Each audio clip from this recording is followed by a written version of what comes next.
Morbi highway पर road पर पिछले 2 वर्षों से काम चल रहा है। हलवद के चरड़वा गांव से सटे अम्बेडकर नगर सोसाइटी और केटी मिल क्षेत्र के पास नालियों का निर्माण किया गया, लेकिन वे पानी को रोकने वाली मिट्टी को नहीं हटाते। इस पर पानी भर जाता है। बारिश होने पर लोगों के घरों में घुसने की स्थिति उत्पन्न हो जाती है।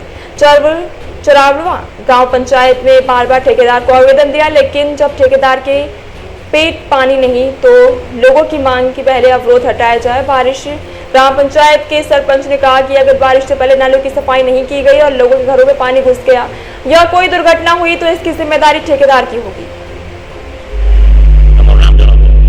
મારું નામ લવજીભાઈ નાથાભાઈ ચરારવા ખેતી મિલે રહું છું અને અમારે જે પાણી આવે આખા સીમનું યા નાલા નીચેથી જાય તો અહીંયા અમે 50 કુટુંબ રહી છીએ અને આ નાલું બનાવતા આડો પારો કરી નાખેલો માટી નાખી તો હવે એ માટીનો નિકાલ નહીં થાય તો અમારા ઘરમાં પાણી ગળી જશે તો એની જવાબદારી કોની?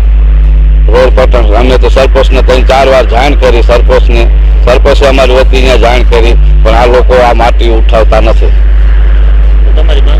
અમારી માંગ કે તાત્કાલિક આ વરસાદ પહેલા આ માટી ઉપડી જવું જોઈએ।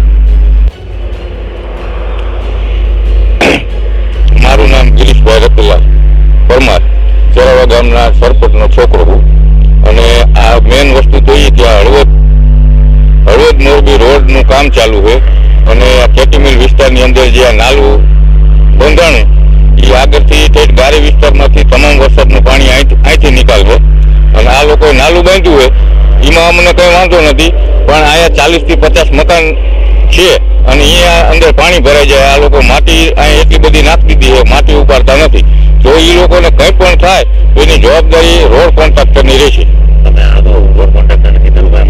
હા, 2-3 વાર અહીંયા રૂબરૂપ જઈને કીએ મહેશભાઈને એને બરોબર તો એ કે થઈ જશે પણ હજી ચોમાસું બેસી ગયું, વરસાદ આવ્યો તો આપણું અમારું ગામમાં હજી વરસાદ નથી ચાલુ થયું।